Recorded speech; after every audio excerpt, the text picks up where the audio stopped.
guess any closing statements for today? No, just kind of interested to see what happens with the rest of the show. I guess I do have a question for you though.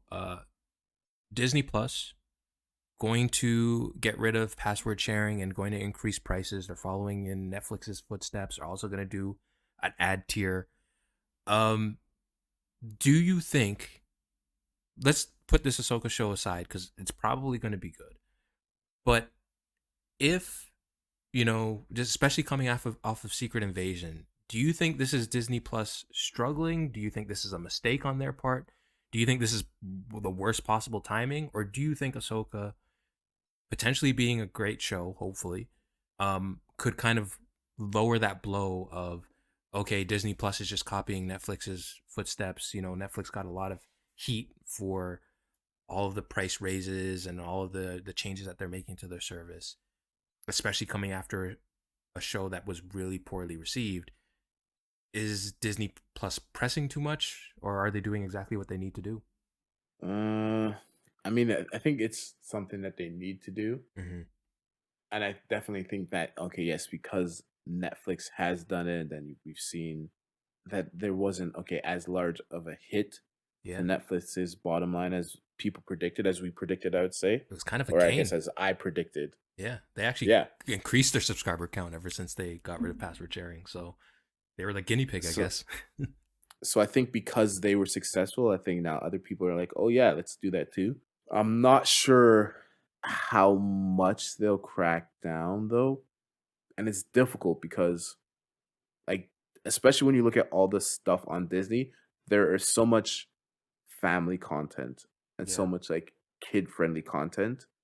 So I'm guessing they'll do the same sort of thing like okay, if you're on the same Wi-Fi network, then there's no worries. But Hmm. yeah, I really hope they don't crack down too much. And I think on the heels of Ahsoka, I think this information isn't as big of a blow as if they said it during, let's Invasion. say, Secret Invasion. I'm sure if they announced it during Secret Invasion, people probably would have canceled their memberships like on the spot. Like, yeah, thank you. Now I can't watch this horrible show anymore. Yeah. Um, but yeah, I think it's definitely something that needed to happen eventually. It's definitely unfortunate that it seems like it's gonna happen, at the end of this year, I think I'm seeing. Yeah. But yeah, I'm hopefully they don't completely fall in the footsteps of of Netflix. But I mean, as I've said multiple times in the past, I'm going to gonna keep on buying Disney Yeah. Plus because it has all the shows I like and it has Star Wars. I think the episode came out Tuesday, or the episodes came out Tuesday. I think I've watched the second episode like 3 times at this point. Oh wow. Like partly because okay, I want to make sure I'm ready for the podcast, but also partly because I like I like the show. Yeah. And even like the last episode of the second season of The Mandalorian, I've probably watched it at least like 2 dozen times. Mm. Where Luke finally comes in and Yeah. say like, yeah. So I even if it was just a service to watch Star Wars content, which is pretty much what I use this for, I would pay for Disney Plus. And at least they're making the choice or the change after Ahsoka and after Loki. Yeah, So that's the Loki. I completely forgot about Loki. Yeah. So yeah, maybe I mean, no, I'm not gonna cancel it after Loki. I'm still gonna keep it. But yeah, I I think, and we talked about this in a podcast before, I want to say, but I think they need to double down on their successful shows, yeah.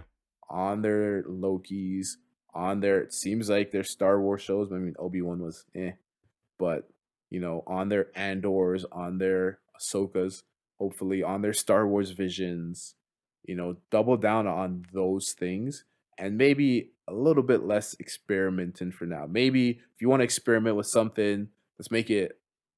This definitely doesn't make sense for Disney Plus to do, but make it a YouTube series. And then if it gets a Yeah. following, all right, now you can come over to like, put on the farm team. If you do well, okay, now you can come up to the major leagues. Definitely doesn't make sense for them to do that. But yeah. Well, okay, I'll make this quick because I know the podcast is running long. But Ewan McGregor came out and says he wants Obi-Wan season 2. He has an idea for it. You're the head of Disney Plus. Do you say yes or no? I mean, It's Ewan McGregor. I know it's Ewan McGregor, it's Obi-Wan. It's such a great character. I'll listen to his pitch. All right. I'll listen to his pitch and see what he says. Because if it's if he's in it, and then maybe you can get Hayden in it too. Yeah. I think we could get people interested in it. Maybe it's Darth Vader chasing down after Obi-Wan, Hmm. right? That would be pretty cool. But yeah, I'll listen to his pitch for sure. I'm not gonna give him the green light right away, but I'll listen to his pitch.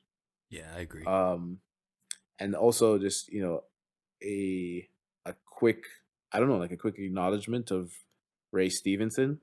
He Hmm. plays kind of like not necessarily the main villain, but let's say the co-main villain in this series. And he passed away.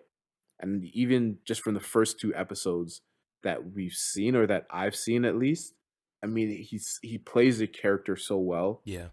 and I'm really, and like when he's playing the character, you see that there is maybe some sort of turmoil in him. There is it's not a clean, doesn't seem like he's a clean cut bad guy, Hmm. the way that you look at a Thrawn, or so I'm he's done an amazing job in the role so far, and I'm definitely interested to see where the character goes and where he takes it.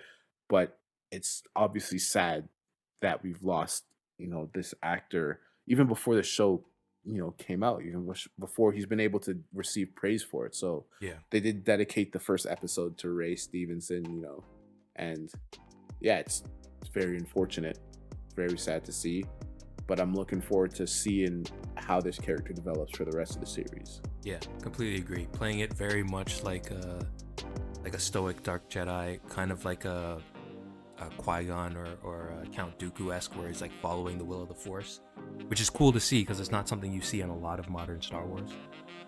So yeah, awesome character. Yeah. It's take it easy, everyone in podcast land. Catch you in the next episode.